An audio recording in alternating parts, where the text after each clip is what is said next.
She looked at me during an argument and said, "If I had better options, I wouldn't be here." I nodded, finished my coffee, and left for work like normal. That night, she came home to an empty apartment and a text that said, "Go find them." Hey viewers, before we move on to the video, please make sure to subscribe to the channel and hit the like button if you want to see more stories like this. Thanks. Throwaway account because friends and maybe even Sarah follow my main. I need to get this off my chest because it's been 3 months and I'm still processing everything. This happened back in October, but I'm only now able to write it all out. People keep asking me how I'm doing, and honestly, I'm fine. Better than fine. But let me start from the beginning because the title doesn't tell the whole story. Sarah and I were together for 4.5 years. We met at a friend's birthday party, hit it off immediately, moved in together after about a year. The usual millennial relationship trajectory. For the first 2, maybe 3 years, things were genuinely good. Not perfect, nothing ever is, but good. We laughed together, traveled when we could afford it, talked about getting married eventually, maybe buying a house. But somewhere around year 3, things started shifting. It wasn't dramatic. There was no big fight, no major betrayal, just this slow erosion that I kept telling myself was normal. All relationships go through rough patches, right? That's what everyone says. It started with little comments. I'd suggest a restaurant and she'd say, "Mike would never choose something like that," referring to her coworker. I'd plan a weekend trip and she'd mention how her friend's boyfriend surprised her with a spontaneous flight to Portland. I'd try to initiate intimacy and she'd be too tired, but somehow have energy to go out with friends until 2 a.m. The thing is, I tried. God, did I try. I planned more elaborate dates. I helped more around the apartment. I asked her what she needed, what I could do better. She'd say nothing or I don't know, and then 3 days later make some passive-aggressive comment about how I never do anything romantic anymore. 6 months before that final morning, I started noticing her phone behavior change. She'd tilt it away when I walked by. She'd take calls in the other room. Her working late nights increased from once a month to twice a week. When I mentioned it, gently, not accusatory, she got defensive, told me I was being paranoid and insecure. So I dropped it. I didn't want to be that guy. Our sex life had basically evaporated. We went from a couple times a week to once every few weeks, and when it did happen, she seemed absent, like she was doing me a favor. I brought it up once and she sighed like I was being exhausting and said, "Not everything is about sex, you know." The Thursday before everything ended, we were supposed to go to her company's fall mixer. I'd taken time off work, bought a new shirt, was actually looking forward to it because it had been a while since we'd done anything together. She came home at 7 p.m., an hour after we were supposed to leave, and casually mentioned she'd already gone to the mixer at lunch and didn't think I'd want to go to the evening reception. I didn't even know there was a lunch portion. I asked why she didn't tell me or invite me. She said it was no big deal, and I was making it weird. Then she went to take a shower and scrolled on her phone for 2 hours. I sat there on the couch, realizing I couldn't remember the last time she'd seemed happy to see me. That weekend was tense. We barely spoke. By Monday morning, we were doing that thing where couples move around each other like polite roommates. I made coffee, she made toast. We existed in the same space without really acknowledging each other. Then Tuesday morning happened. I woke up and she was already in a mood. I could feel it before I even opened my eyes, that particular tension in the air. I got up, started the coffee, and asked if she wanted me to make eggs. She said no.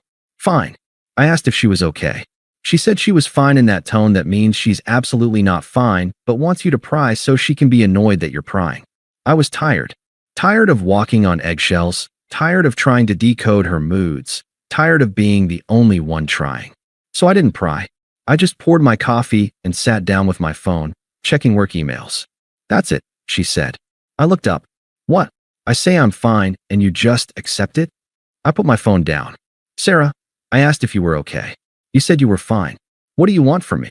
"I want you to care enough to notice when something's wrong." "I did notice. That's why I asked." "But you said you're fine." "Because you asked like you were checking off a box. Like it's just something you're supposed to do." And we were off. One of those circular arguments where nothing gets resolved and everyone just gets more frustrated. She said I never really listened. I said I was listening right now. She said I was being defensive. I said she was being contradictory. Back and forth, voices getting gradually louder. I don't even remember what specifically I said that set off her final response. Something about how I couldn't win, how nothing I did was ever good enough. And she just stopped, looked at me with this exhausted expression and said, "You know what? You're right. Nothing you do is good enough. Because honestly, if I had better options, I wouldn't even be here." The apartment went quiet. Even the street noise outside seemed to fade. I just stared at her, waiting for her to take it back, to say she didn't mean it, to do something. But she just stared back, defiant, like she'd finally said what she'd been thinking for months. Something in my chest just turned off, like a switch. All the fight went out of me. All the anxiety about losing her, all the desperation to make it work, all the hope that we'd get back to how we used to be, gone. "Okay," I said quietly. I picked up my coffee mug, took a long drink, and stood up. My hands were steady. My voice was calm. I felt weirdly clear-headed, like I'd just woken up from a long fog. "Where are you going?" she asked, and I heard the first hint of uncertainty in her voice. "Work," I said. "I have that meeting at 9. I went to the bedroom, put on my shoes, grabbed my work bag. She followed me, standing in the doorway. "That's it. We're not going to talk about this." I looked at her, really looked at her. When had I stopped seeing her clearly? When had I started making excuses for someone who clearly didn't want to be with me? "You said what you said." "I believe you." "I didn't. It came out wrong." "I'm just frustrated, Sarah." I cut her off, not angry, just firm. "You said what you meant. And you're right. You should have better options. You should be with someone you actually want to be with. You're being ridiculous. I'm not breaking up with you over a stupid fight. I'm not breaking up with you over a fight," I said. "I'm taking you at your word." I walked past her, grabbed my keys from the hook by the door. She was saying something behind me, but I barely heard it. Something about me being dramatic, about talking when I got home. I drove to work in this strange bubble of calm. It was like someone had turned down the volume on my entire life. I kept waiting to feel something. Anger, sadness, panic. But there was just this crystalline clarity. She'd said it. She'd finally said what her actions had been showing me for months. And I'd spent all that time trying to convince both of us that it wasn't true. I got to my desk and couldn't focus on anything. My meeting got canceled, some vendor emergency, which felt like the universe giving me time to think. I opened my laptop and stared at the screen. Pulled up our lease agreement. We had 3 months left, both our names on it. I texted my buddy Marcus, who had a truck. "You free tonight?" He called me immediately. "Dude, what's up?" "You good? I'm moving out. Today. Can you help?" Silence. Then, "What happened?" "I'll explain later." "Can you help or not?" "Yeah, man. Of course." "What time?" "I'll let you know." I started making a list. What was mine, what was hers, what we'd bought together. The apartment was in both our names, but she'd been there first. She could keep it or find a roommate. The security deposit could be hers. I just wanted out. Around 11, my phone buzzed. "Sarah, I'm sorry about this morning. Let's talk tonight, okay? Maybe order Thai food." Like nothing had happened. Like she hadn't just told me she was settling for me. I stared at that text for a full minute. The audacity of it. The assumption that I'd just come home and pretend she hadn't said what she said. I didn't respond. My coworker Dana came by my desk around noon, asked if I wanted to grab lunch. I must have looked like shit because she immediately said, "Okay, what's wrong?" We went to the sandwich place across the street, and I told her everything. The months of feeling inadequate, the phone stuff, the final comment. Dana listened, didn't interrupt, and when I finished she said, "So you're leaving?" "Yeah. Good. I mean, I'm sorry, but also good. I've met Sarah. She's always been kind of, what?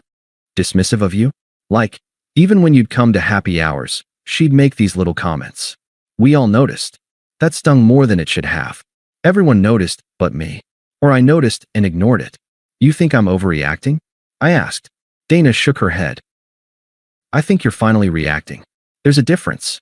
Back at the office, I made more calls.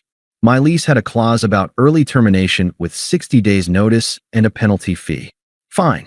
I called our landlord, explained the situation vaguely. Relationship ended. Need to move out. And he was surprisingly cool about it. Said he'd work with us on the details. I texted Marcus again. 5 p.m. I'll be there. Around 3, Sarah texted again. You're being really immature about this. We need to communicate. The irony.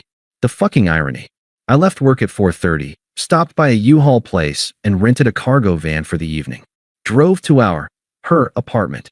My hands shook a little as I unlocked the door, but it wasn't fear or sadness. It was adrenaline. I was really doing this. I'd lived with Sarah for 3.5 years.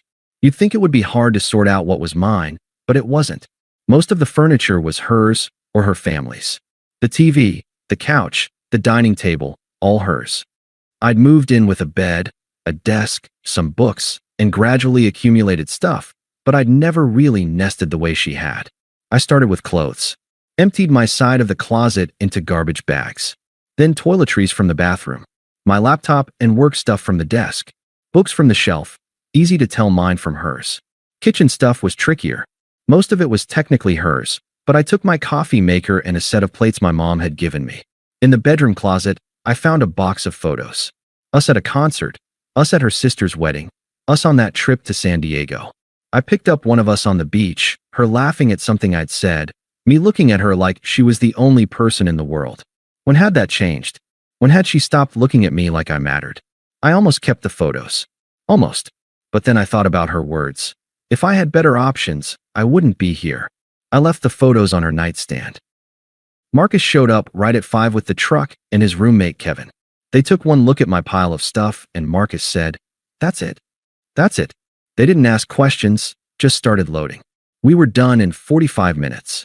The apartment looked almost identical to when I'd moved in, just a few empty spots where my stuff had been. I did a final walkthrough, checked all the drawers, made sure I hadn't forgotten anything important. On the kitchen counter, I left my key and the lease termination paperwork I'd filled out. And then I pulled out my phone.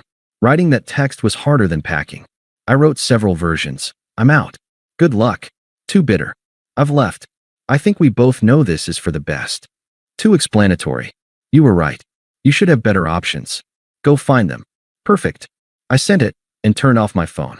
Marcus let me crash on his couch. He ordered pizza and we watched basketball, and he didn't push me to talk, which I appreciated. Around 10, I turned my phone back on.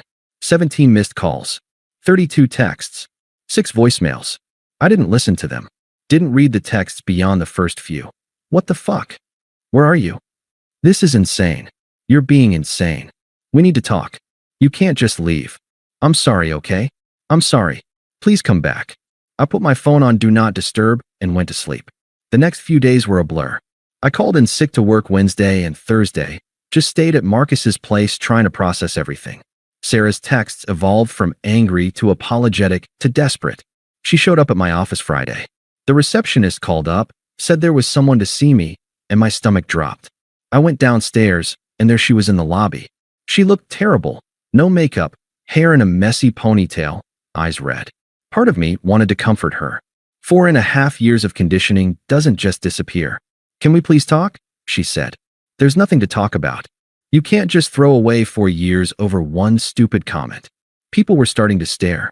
I walked outside, and she followed. We stood by the parking garage, and she started crying. "I didn't mean it," she said. I was angry, I was frustrated, but I didn't mean it. You know I didn't mean it. "Sarah, be honest. How long have you felt that way?" She went quiet. "That's what I thought," I said. "So that's it. One bad moment, and you're just done." It wasn't one moment. It was 6 months of moments.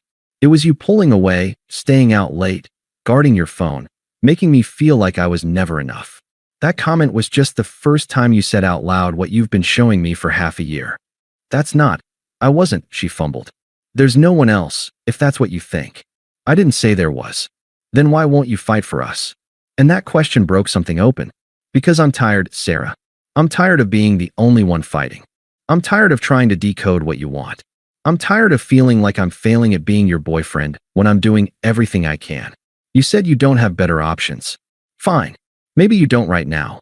But you clearly want better options, and I'm not going to sit around waiting for you to find them." She stared at me. "You're different." "Yeah," I said. "I guess I am." "What about the apartment?" "The lease." "I left the termination paperwork. I'll pay my half of the penalty. You can stay or leave, up to you." Just like that. Just like that. She left. Didn't say goodbye, just walked away, and I felt relieved. Not happy, not sad, just relieved that it was over. The next week was logistics. We texted about the lease, about bills, about who owed what. All business, no emotion. She agreed to take over the apartment. I'd cover my portion of the early termination fee. Our landlord was surprisingly chill about the whole thing. Friends started reaching out. The ones we shared mostly sided with her, which I expected. I was crazy for leaving over one fight. I was throwing away a good thing. I was going to regret this. A few people reached out privately, though, saying they'd seen it coming, that Sarah had been checked out for a while. My buddy James told me, "Dude, at Mike's barbecue in August, Sarah spent like an hour complaining about you to anyone who'd listen. It was uncomfortable. We all kind of wondered why you were still together." Learning that everyone had noticed except me should have hurt more than it did. About a month in, I found out through mutual friends that Sarah had started seeing someone. Chris, the guy from her work. The one she'd been texting late at night, the one she'd been working late with. Turns out there was someone else, or at least the beginning of someone else. She'd probably been emotionally checked out of our relationship for months, keeping me as a backup while she tested the waters. You'd think that would devastate me, but honestly, it just confirmed what I already knew. I wasn't heartbroken, I was validated. Marcus told me she'd been posting on social media about moving on and finding happiness, the usual post-breakup performance. I didn't look. I'd unfollowed her on everything the day I left. Edit. People asking how I'm doing now. So here's where things stand. It's been 3 months. I moved into my own place last month. Nothing fancy, a 1-bedroom in a building with a decent gym. It's smaller than the place Sarah and I had, but it's mine. Every piece of furniture, every decoration, chosen by me for me. Work's been good. Better than good, actually. Turns out I have a lot more energy when I'm not emotionally exhausted 24/7. I got a promotion in November. Nothing huge, but a step up and a nice raise. I've been going to the gym consistently for the first time in years. Started playing basketball again with some guys from work. Reconnected with friends I'd lost touch with because Sarah never liked them. Started reading again. Small things, but they add up. Dating? Not yet. I've downloaded the apps, but haven't seriously pursued anything. I'm not ready, and I know it. I need to figure out who I am without defining myself by who I'm with. Therapy's helping with that. Yeah, I'm in therapy. Turns out spending 4 years with someone who made you feel inadequate does a number on your self-esteem. As for Sarah, I heard through the grapevine that she and Chris broke up after about 6 weeks. Apparently, he wasn't the upgrade she'd thought he'd be. She reached out to me in early December, some long text about how she'd made a mistake, how she'd been confused, how we were good together, and she wanted to try again. I didn't respond. Then she texted, "You really moved on that fast?" I thought about it for a long time. Wrote and deleted several responses. Finally sent, "I moved on when you told me you were settling for me. Everything after that was just logistics." She didn't reply. Here's the thing I've learned. People tell you who they are and what they think of you. Sometimes they tell you with actions, pulling away, being dismissive, making you feel small. Sometimes they tell you with words. And when someone tells you that you're not enough, that you're not what they want, that they're only with you because they don't have better options, believe them. I spent months making excuses, rationalizing, hoping things would change. I told myself she was stressed, or I wasn't trying hard enough, or all relationships go through phases. But deep down, I knew. I felt it every time she sighed when I walked into a room, every time she checked her phone instead of listening to me, every time she looked at me with that expression of vague disappointment. That Tuesday morning, she finally said what I'd been too afraid to acknowledge. And as much as it hurt in that moment, it set me free. Someone in the comments said I was cold for leaving without a long conversation, without trying to work it out. Maybe, but I'd been having that conversation in my head for months. I'd been trying to work it out while she'd been checking out. That one comment wasn't the problem. It was just the first honest thing she'd said to me in half a year. You know what I don't miss? The anxiety. The constant feeling that I was failing at something I couldn't quite define. The walking on eggshells. The trying to read her mind. The hoping that today would be a good day, that she'd look at me the way she used to. What I do miss? The idea of us. The early days when things were easy. But missing the idea of something isn't a good enough reason to stay in the reality of it. People keep asking if I regret it. The answer is no, not even a little. The only thing I regret is not leaving sooner. I regret the months I spent trying to be enough for someone who'd already decided I wasn't. I regret ignoring the signs because I was afraid of being alone. I regret treating her words as something to overcome rather than information to accept. But leaving? Taking her at her word? Respecting what she said enough to act on it. No regrets there. Someone asked in the comments, what if she really didn't mean it? What if it was just a bad moment? Here's my answer. If someone says something that cruel in a moment of anger, they've been thinking it during moments of calm. Words like that don't come from nowhere. They come from a place of resentment that's been building, from thoughts that have been circling, from feelings that have been suppressed. She didn't say it to hurt me. She said it because, in that moment, she forgot to filter herself.